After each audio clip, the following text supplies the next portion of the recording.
2004 साली कृषी पदविका घेतलेल्या जयवंतनं नोकरीच्या मागे न लागता घरच्या शेतीत स्वतःला झोकून देण्याचं ठरवलं. त्याची एकूण 10 एकर शेती असून त्यापैकी 3 एकरात सध्या ऊस तर 4 एकर क्षेत्रातून नुकतंच भात पीक निघालं. उर्वरित 3 एकर पडीक डोंगर माळरान असून त्यातून गवत झाडपाला उपलब्ध होतो. ही सगळी शेती ते आपल्या कुटुंबियांच्या मदतीनं करतात. त्यासाठी त्याला आजोबांपासून चुलते, चुलत भाऊ आणि कुटुंबियांची मदत मिळतेय. यंदा त्यानं 20 ऑक्टोबर 2013ला ऊस या मुख्य पिकात बटाटा पिकाचं नियोजन केलंय. माझी आता एकूण शेती इथं 10 एकर आहे ह्या क्षेत्रावरती. तर प्रमुख पीक माझं इथं ऊस आहे. त्यानंतर पावसाळ्यामध्ये भात हे पीकच घेतलं जातं.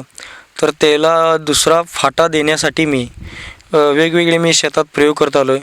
ह्याच्या आधी मी नंतर ऊसात आंतरपीक न घेता डायरेक्ट मी बटाटा घ्यायचं, पण त्या बटाटो हाच फक्त फायदा निघायचा.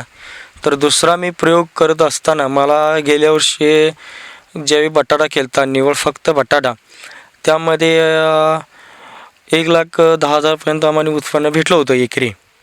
मग त्याला आम्ही फाटा देण्यासाठी ऊस हा आता सध्याच्या परिस्थितीत परवडत नाही. मग त्यांना फाटा देण्यासाठी मग आत्ता मी ऊस या पिकात आंतरपीक म्हणून मी आता बटाटा घेतलेला आहे. तर त्यामध्ये मला फायदा असा जाणवतो की मुख्य पीक जे ऊस आहे त्याचं उत्पन्न खर्च भागण्यासाठी त्याचं उत्पन्न हे उशिरा मिळतं. त्याच्या आधी इतर खर्च भागण्यासाठी मी आता बटाटा पीक हे आंतरपीक आता मी इथं निवडलेलं आहे. सध्या जयवंतनं 30 गुंठे क्षेत्रात बटाटा घेतलाय. 10 गुंठे क्षेत्राची लागणीसाठी बांधणी करून घेतली आहे.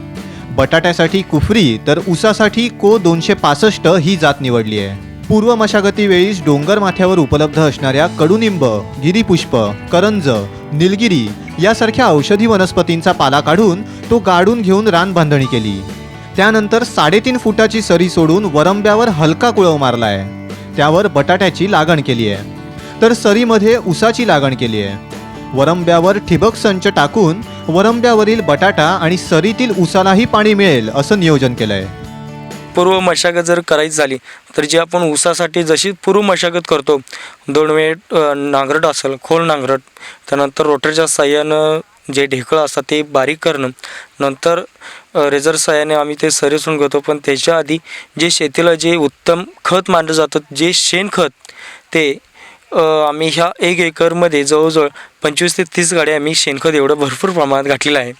त्याच पद्धतीनं मला हे सह्याद्री पर्वताची मोठी जी रांग जे लाभलेली आहे माझ्या साईडला, त्याचा मग गिरीपुष्पचा पाला असेल, करंज असेल, अनेक प्रकारचे निर्गिले आहेत माझ्या इथं.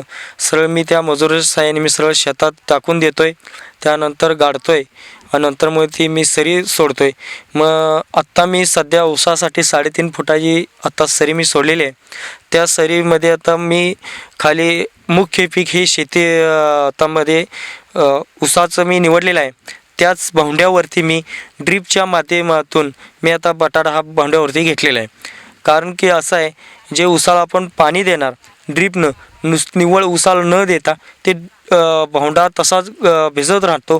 मग त्यासाठी मी आता बटाटा त्यावरती लागण केलेली आहे. त्यामुळे मला असा दुहेरी फायदा होतो. बटाटा पिकाला सुद्धा पाणी भेटतं, ऊस पिकाला सुद्धा पाणी भेटतं. रासायनिक खतांचा वापर न केल्यानं ऊस आणि बटाटा पीक घेण्यासाठी फारसा खर्च आला नाही. त्याचबरोबर तणांचाही प्रादुर्भाव बटाटा पिकामुळे होत नसल्याचं जयवंतचं म्हणणं आहे. बटाटा घेतल्यामुळे हिरवळीच्या खतांसाठी देखील वेगळं पीक घेण्याची गरज नसल्याचं त्याचं मत आहे.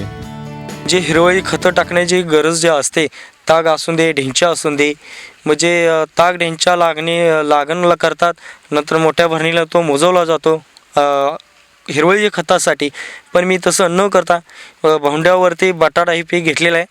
बटाटा काढल्यानंतर जे त्याचं झाडं जे आहेत, हिरवं गर्द झाडं अशी आहे होणार आहेत, ते सरळ मी आता ऊसामध्ये खाली सोडणार आहे. त्यामुळे मला ते आंतरपीक मला फायदेशीर होऊ शकतं, कारण हिरवळीसाठी सुद्धा मला त्याचा उपयोग होऊ शकतो. मेन म्हणजे जो भांगणीचा जो खर्च येतो, भांगलन खुरपणी करण्यासाठी, विरळणी करण्यासाठी, तो मला या बटाटा पिकातून निघू शकतो. कारण बटाटा पीक असल्यामुळं सरीवरंब्यावर तण जास्त उगवत नाही. जे जमिनीवर आच्छादन होतं बटाट्याच्या झाडांचं, त्या आच्छादनाच्या माध्यमातून तणसुद्धा जास्त उगवत नाही. त्यामुळे 1 ते 2 भांगलन मला पुरी होऊ शकते. बटाट्याचे बियाणे निवडताना जयवंतनं विशेष काळजी घेतली. कारण मागील वेळी निवडलेल्या बियाण्याचा त्याला फारसा चांगला अनुभव न आल्यानं त्यानं ही काळजी घेतली आहे. निवडलेल्या बियाण्याचा आकार 80 ते 100 ग्रॅमचा असून लागणीवेळी त्याच्यावर बीज प्रक्रिया करून मग लागण केली आहे. बटाट्यावर येणाऱ्या किडी रोगांना अटकाव करण्यासाठी जयवंतनं पूर्व खबरदारी घेण्याला प्राधान्य दिलं. त्यामुळे कोणत्याही प्रकारच्या रोगकिडींचा त्याच्या पिकावर प्रादुर्भाव झाल्याचं दिसत नाही. त्यामुळे यंदा या पिकापासून लाखाच्या वर नफा मिळण्याची खात्री जयवंतला आहे. बटाटा पिकात जर का रोग आणि किडी जर बघायचे झाले तर करप्यासारखा भयानक रोग हा येऊ शकतो. त्यामध्ये मावा तुडतुडे असतील. जर का मावा तुडतुडे हे जर का कंट्रोल करायचं असेल तर मी स्वतः कडुलिंबाचा अर्क, गोमूत्र, त्याच गाईचं गोमूत्र शेण हे मी तयार करून स्लरी तयार करून काही पंपामार्फत मी गाळून मी सरळ फवारतो. त्यामुळे थोडं मावा माझ्यात आले नाही. करप्यासाठी मात्र मी थोडंसं M45ची थोडीशी हलकी फवारणी केलेली आहे. त्यामुळे करप्यासुद्धा मला ते आता प्रमाण माझ्यावर नाहीच. त्यामुळे मला तिथं अटकाव करता आलेला आहे किडी रोगांसाठी सुद्धा. बटाटा या पिकात जर का उत्पन्न सरासरी बघायला गेलं तर मी सुद्धा टार्गेट एक केलेलं आहे की एका झाडापासून किमान 1.5 ते 2 किलो हा बटाटा मिळालाच पाहिजे.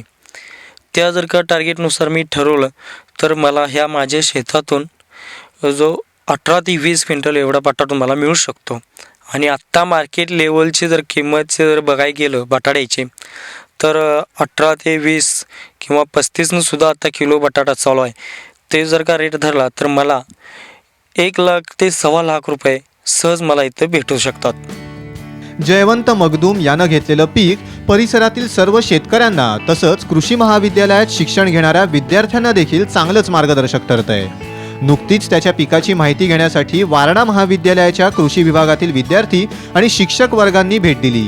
त्यांनी देखील जयवंतनं घेतलेल्या परिश्रमाचा भविष्यात मार्गदर्शनाच्या दृष्टीनं चांगला उपयोग होणार असल्याचं सांगितलं. व्हिजिटचा उद्देश असा आहे की या मुलांना वर्गापेक्षा बाहेरचं सुद्धा ज्ञान मिळावं. ॲक्च्युली शेतीत करणं आणि शेतीला जे काय समस्या येतात त्या समस्यांना कसं सामोरं जावं लागतं हे त्या मुलांना कळावं. एकूणच जयवंत मगदूम यानं जंगल संपत्तीचा योग्य वापर करून आणि स्वतःच्या नियोजनातून यशस्वी शेती करण्यावर भर दिलाय. त्यामुळे शिक्षण घेतल्यानंतर नोकरीच्या मागे लागणाऱ्या तरुणांना चांगला आदर्श घालून दिलाय हे नक्की. राजेंद्र हंकारे, साम TV, कोल्हापूर.